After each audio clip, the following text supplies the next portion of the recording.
तो गाइस मैं हूं आयुष और आप देख रहे हैं रेसल इंडिया। स्वागत है आपका आज की इस वीडियो में। ये होने वाली एक न्यूज वीडियो और काफी सारी अपडेट्स हैं मेरे पास आप लोगों के लिए। हमें फाइनली पता लग चुका है कि सुपरस्टार स्पेक्टेकल की व्यूअरशिप कितनी थी, आखिर डब्ल्यूडब्ल्यूई ने साल 2020 में कितने पैसे कमाए।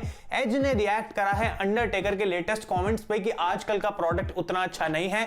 ऑल एलीट रेसलिंग और न्यू जापान प्रो रेसलिंग के बीच में एक फाइनली डील शायद साइन हो चुकी है। एक और डब्ल्यूडब्ल्यूई सुपरस्टार को भी कर दिया गया है अब रिलीज। ये और बहुत कुछ जानेंगे आज की इस वीडियो में गाइस, तो आप एंड तक देखते रहें, लाइक कर दें, जितने ज्यादा लाइक उतना होता है हमारा फायदा। टाइम हम बिल्कुल भी इस वीडियो में आपको पता है वेस्ट नहीं करते और स्टार्ट करते हैं वेडनेसडे नाइट वॉर्स की रेटिंग से। तो एईडब्ल्यू की व्यूअरशिप इस हफ्ते की गाइस रही 8,44,000 व्यूअर्स, जो कि पिछले हफ्ते के कंपैरिजन में 15% ज्यादा थी। और अगर मैं 18 से 49 के डेमोग्राफिक की बात करूं, यानी कि उस एज ग्रुप के बीच में हम देखें तो 3,20,000 व्यूअर्स वहां से आए थे।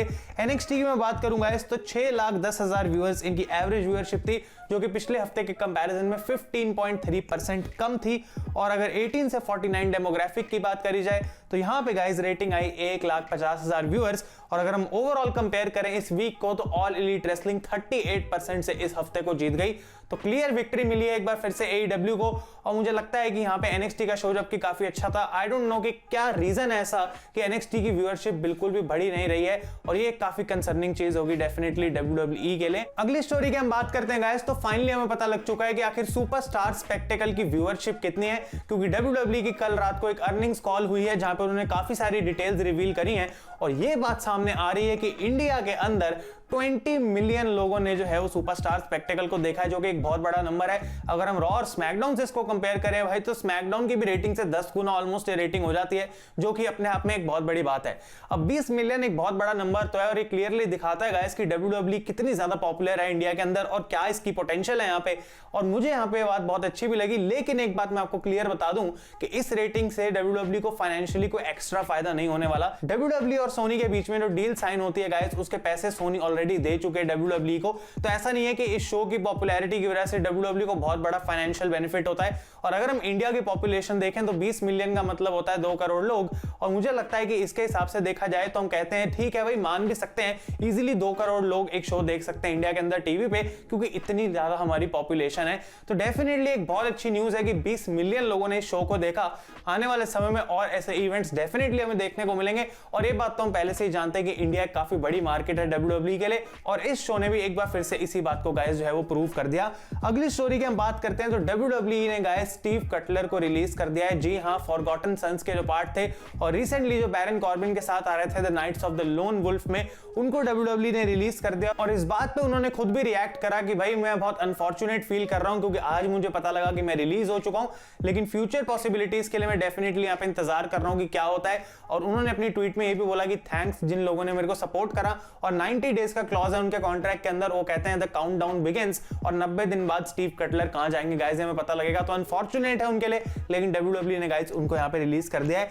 अगली स्टोरी की हम बात करते हैं तो ये माना जा रहा है कि Karrion Kross sooner rather than later, यानी कि ज्यादा टाइम नहीं बचा, अब आने वाले हैं मेन रोस्टर पे। और ये माना जा रहा है डेव मेल्जर की तरफ से ये जो रन चल रहा है कैरियन क्रॉस का, ये प्रोबेबली उनका फाइनल रन हो सकता है एनएक्सटी में। तो भाई अगर हम देखें तो कितना ही समय उन्होंने बताया, पहले वो आए थे चैंपियनशिप जीत गए थे इतनी जल्दी, और फिर अनफॉर्चुनेटली वो इंजर्ड हो गए थे। अब वो वापस आ गए और मुझे लगता है एक बार वो चैंपियन और बनेंगे और उसके बाद गाइस सीधा वो मेन रोस्टर पे जाएंगे। तो विंस मैकमैन बहुत ज्यादा पसंद कर रहे हैं कैरियन क्रॉस को, और ये बात गाइस सुन के काफी अच्छी भी लग रही है। अगली स्टोरी की हम बात करते हैं तो हमने ऑल एलीट रेसलिंग डायनामाइट के शो पे किप सेबियन और पेनेलोपी फोर्ड की वेडिंग देखी थी, लेकिन क्या वो सच में उनकी वेडिंग हुई थी?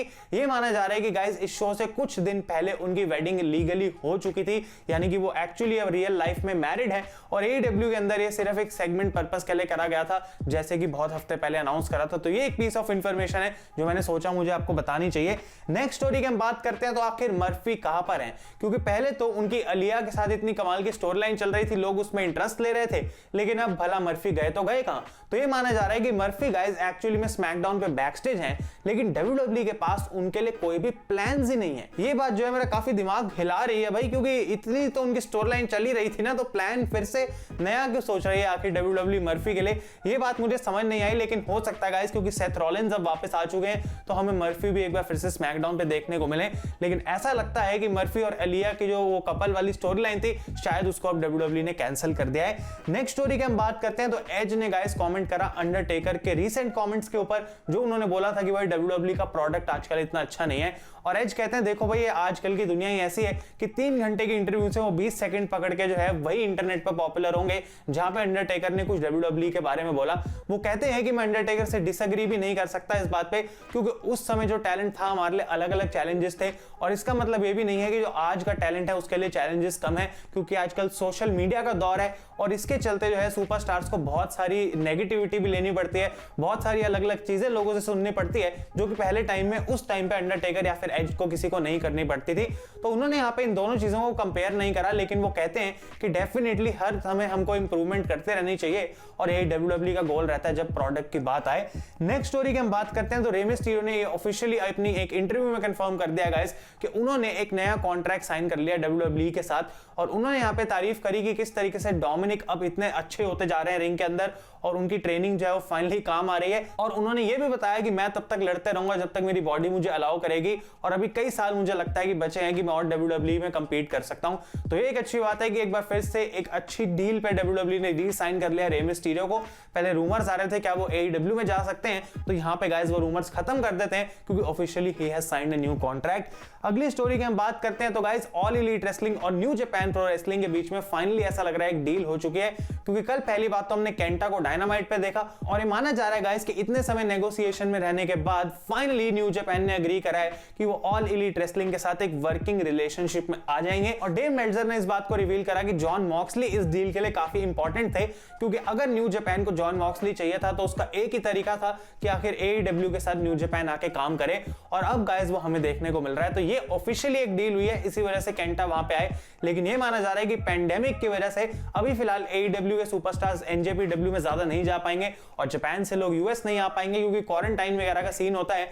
लेकिन जब पेंडेमिक खत्म हो जाएगा, जब ये सारी चीजें बैक टू नॉर्मल हो जाएंगी, तब हमें गाइस फुल टाइम रिलेशनशिप भी देखने को मिल सकता है between new Japan pro wrestling and all elite wrestling, जो कि कमाल की बात है। और आज की फाइनल स्टोरी में हम बात करते हैं गाइस WWE की अर्निंग्स कॉल की कुछ इंपॉर्टेंट हाइलाइट्स की, जो कि हमें जानने को मिली कि आखिर WWE का साल 2020 कैसा रहा। अब हम बात करते हैं यहाँ पे कि आखिर कितना WWE ने पैसा कमाया टोटल, यानी कि उनका रेवेन्यू कितना था।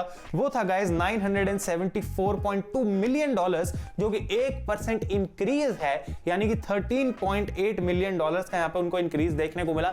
अब एक काफी कमाल की बात है क्योंकि पूरे साल कोई लाइव इवेंट नहीं हुआ, लोग नहीं आए, तो टिकट सेल्स के पैसे नहीं मिले, लेकिन तब भी WWE ने कुछ ना कुछ मैनेज करके कंटेंट प्रोड्यूस कर करके 1% जो है वो अपना रेवेन्यू आगे बढ़ा लिया है। तो पॉजिटिव डायरेक्शन में डेफिनेटली गए हैं।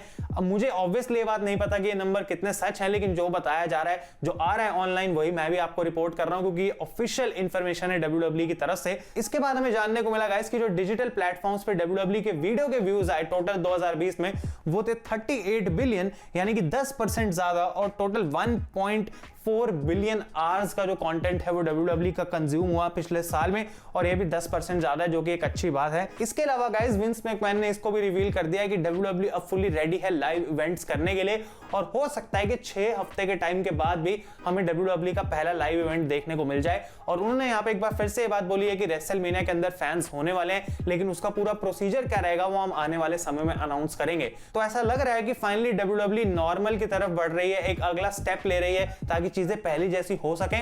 और विंस ने बोला कि हम एज अ कंपनी हमेशा रेडी रहते हैं कि जो भी चेंज होता है, एक लास्ट मोमेंट चेंज पे भी हम अडेप्ट कर पाते हैं और कुछ ना कुछ करके जो है हम अपना शो दे सकते हैं, जैसे कि हमने पूरे साल 2020 के अंदर दिया है। तो गाइस ये थी कुछ इंपॉर्टेंट हाइलाइट्स। और इसके अलावा उन्होंने ये भी बोला कि भाई हमें नहीं लगता कि हमारी व्यूअरशिप साल 2020 में कम हुई है। वो कहते हैं कि हमें लगता है कि व्यूअर्स अब बस टीवी पे नहीं देखते, वो कहीं और जाके शोज को देखते हैं। तो मैंने सोचा भाई अब रेटिंग्स ही तो मेन चीज है जो नेटवर्क्स को चाहिए, तो ये कोई उसके पीछे रीजन नहीं बना। और क्लियरली गाइस ये बात हम जानते हैं कि व्यूअरशिप में एक मेजर ड्रॉप देखने को मिला साल 2020 में।